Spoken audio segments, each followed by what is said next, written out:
The Trump administration's federal spending cuts continue. And I was really just floored. With 1,000 national park employees losing their jobs. An ultimatum from the education department. Students may not persist and may drop out. For public schools and universities to eliminate diversity initiatives or lose funding. And literacy rates drop nationally. A lot of the students were home. They didn't have a teacher. Educators say students have struggled to adjust since the pandemic. These stories and more coming up on Newsbreak. Hello, South Florida. I'm Anthony Cruz. And I'm Paula Siriñana. Today is Friday, February 21st, 2025. Live from the Lee Caplin School of Journalism and Media in North Miami, this is Caplin News. Undocumented Haitians in danger of being deported soon. And we have breaking news this morning as the Trump administration announced that it was cutting deportation protections for over 500,000 Haitians living in the U.S. Former President Joe Biden has given them a temporary protected status extension that was revoked by the Department of Homeland Security Secretary Kristi Noem.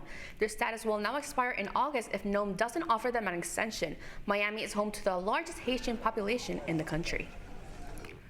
The sudden layoff of about 5,000 National Park Service and U.S. Forest Service employees is causing a lot of uncertainty ahead of this year's summer travel season. The cuts as part of what the White House says is an effort to reduce federal spending, critics argue the consequences could be devastating. Carla Mendez, our Washington, D.C. correspondent, is live with more. Good morning, Carla. With fewer rangers and personnel on duty, concerns are growing about park maintenance, conservation efforts, and educational programming for the public these parks serve. Now, national parks are operated by the federal government and attract more than 300 million visitors each year.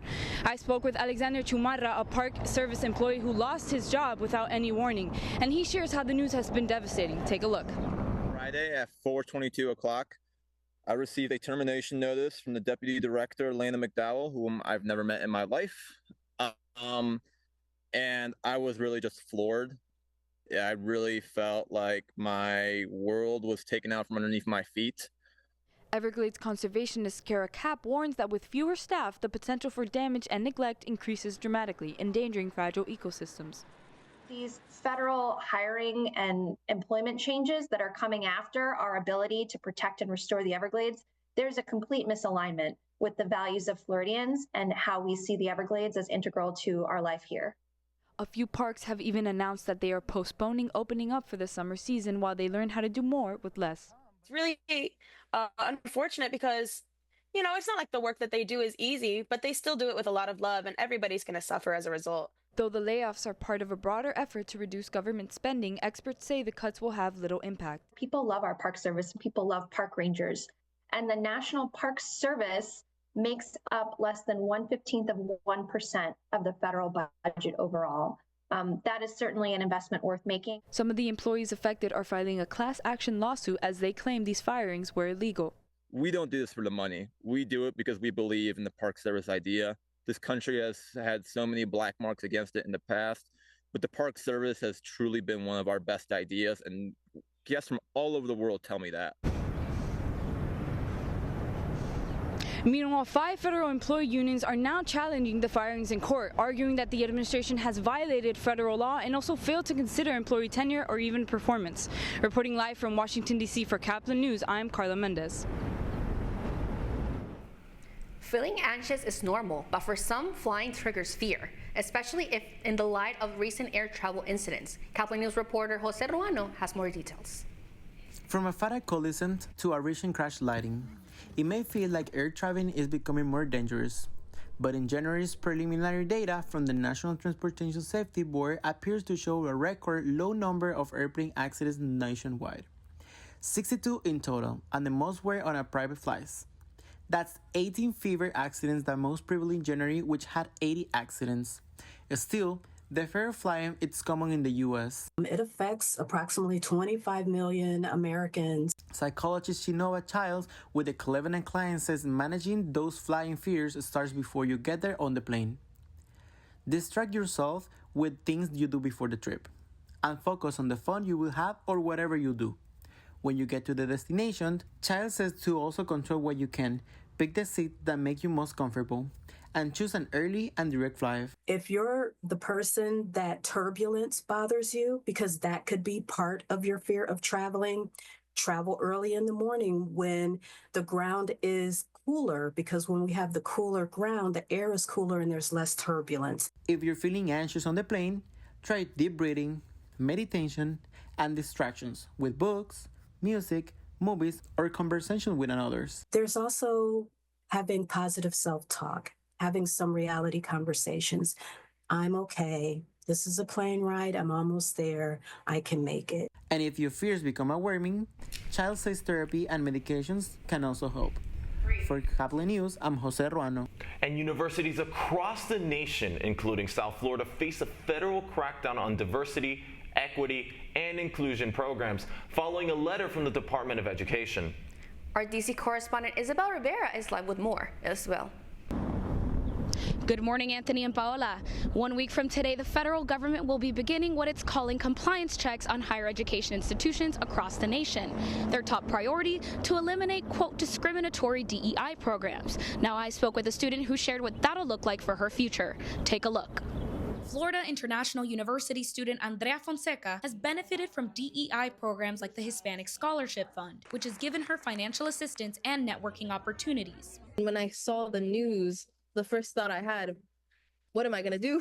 And not only in myself, but my younger sister, who's now attending college, she was able to enter through a Hispanic DEI initiative. So I was worried for her because it was like, she's going to grow up not having known. The reality of DEI-free campuses becomes clearer following the Department of Education's letter, which threatens to withhold federal funding if the schools don't comply. Experts warn the consequences will be many and long-lasting. Then there will likely be a loss of funding opportunities. We'll likely also see retention changes. Students may not persist and may drop out, not graduate at all.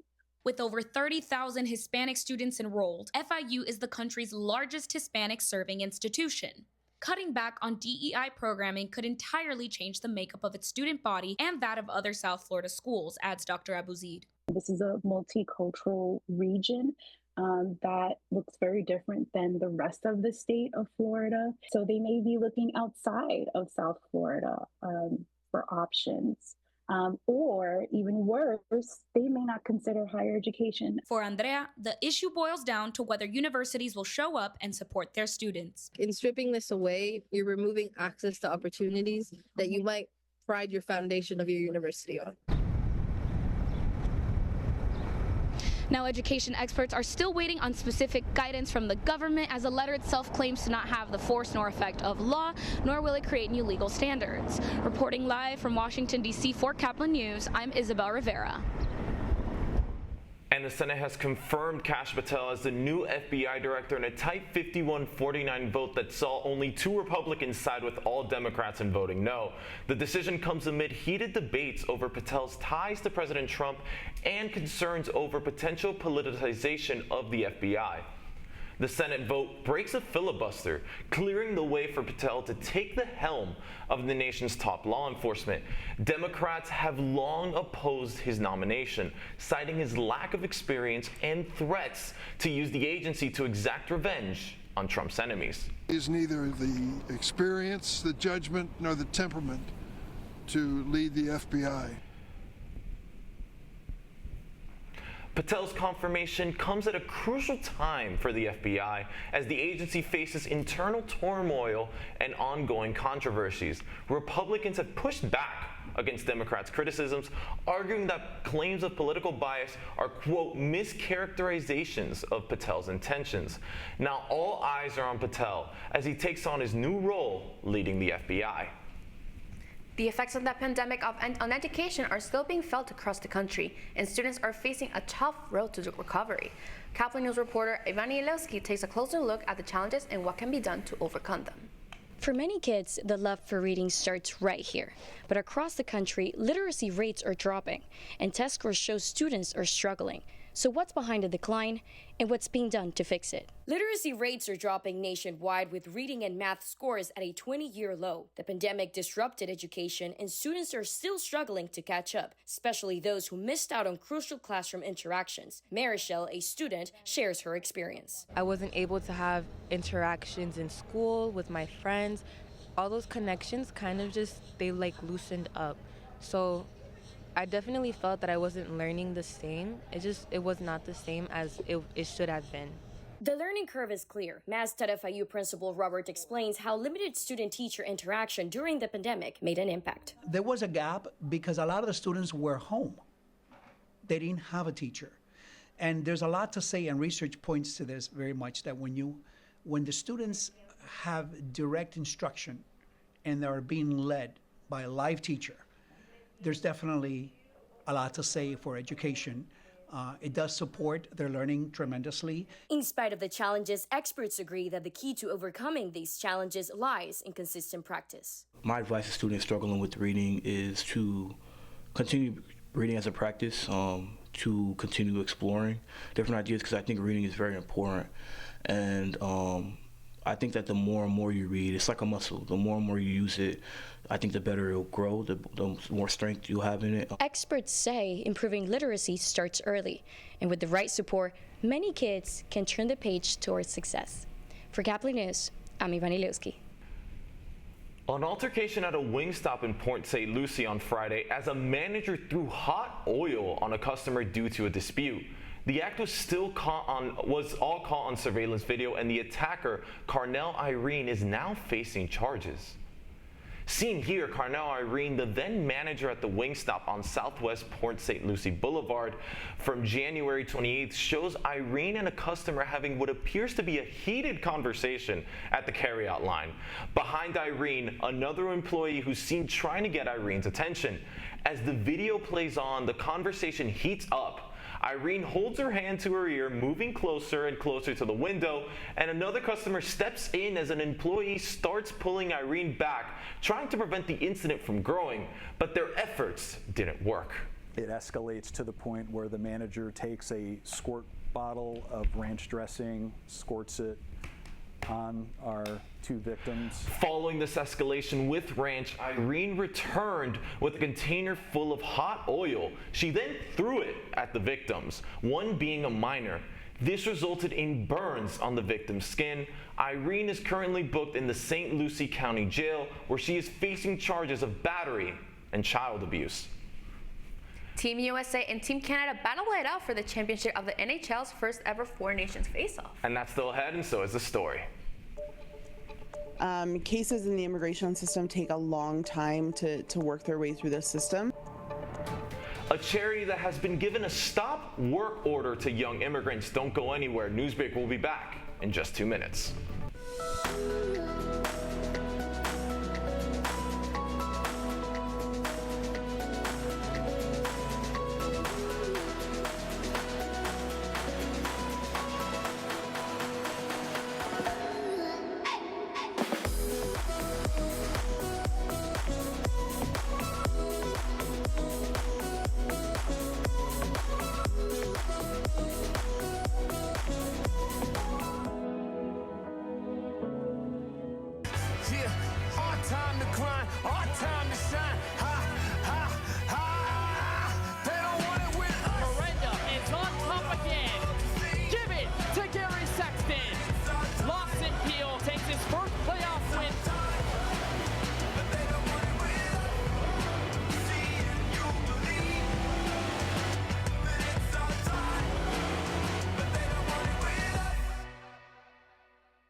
Radcliffe Art and Design Incubator is the velocity accompanying the fellow's rudder, as in a boat.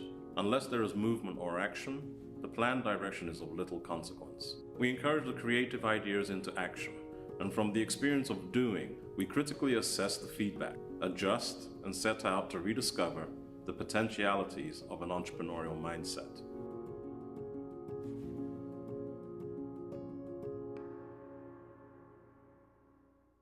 STEM is precise, no margin for error.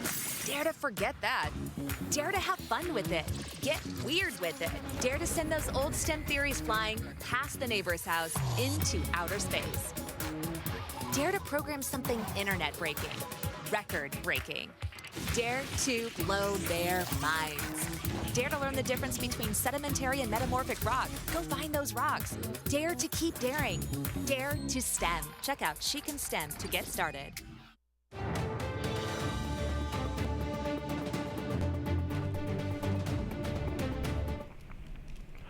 Ordered to a halt. A charity now forced to stop representing immigrant children. A nonprofit organization in El Paso, Texas, has been ordered to stop offering legal services to unaccompanied immigrant children. Caplin News' Daniela Morales has more on the story. The problem with the stop work order is that it interferes with our ethical duties as attorneys towards our child clients. Estrella El Paso will now not be able to help and assist unaccompanied children before their immigration court dates. For attorney Wedemeyer, they just can't stop helping these children that have already been represented because he says they have a duty to do so. According to the executive director of Estrella El Paso, Melissa Lopez, they can still offer legal services. But for the children's program, they will need alternative funding if they wish to keep assisting them. The executive director, Lopez, was asked how many open cases will be left open now with the order. Estimate about 2,000 plus open cases.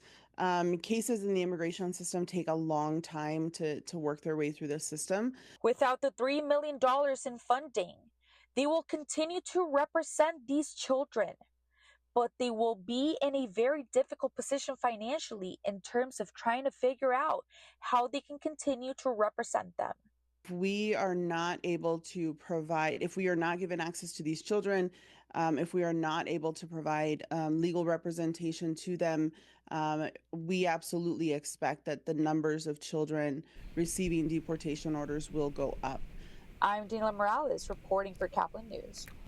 And after an away game in the first leg of the Four Nations face-off, Team USA was hoping to finish off Team Canada at TD Garden in Boston. But Team Canada was the first to score with Nathan McKinnon with a long slap shot into the crease. Then Team USA's Brady Tkachuk evened it up with a wraparound to tie the game late in the first period. The game stayed even though, as Team USA's Jake Sanderson and Canada's Sam Bennett, a Florida Panther, both scored. Finally, in overtime, Edmonton Oilers captain Connor McDavid scored, making Team Canada champions. The final score was Team Canada 3, Team USA 2. That's all the time we have for Newsbreak. I'm Paula Sirignano. And I'm Anthony Cruz. Get more news anytime at caplinews.fiu.edu.